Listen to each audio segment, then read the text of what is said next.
Bakit raw po ang Panginoong Hesus ay nagkatawang tao? Yun ang sagot. Bakit si Kristo nagkatawang tao? Kaya po siya nagkatawang tao dahil sinugo siya ng Ama. Yung Ama na walang pinagmulan at walang hanggan. Yun yung Panginoong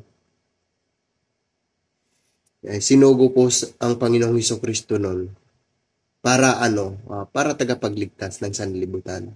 Yan po ay nababasa dun sa unang Juan 4 verse 14. Ganito po yung nakasulat. Unang Juan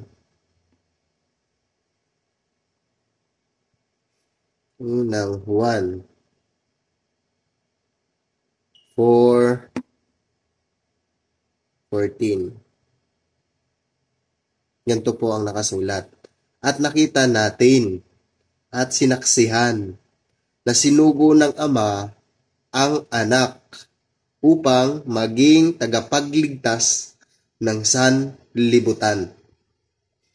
Kaya po ang Panginoong Hesus nagkatawang tao sa lupa para iligtas ang sanlibutan. Hanggang dito na lang. Bye-bye.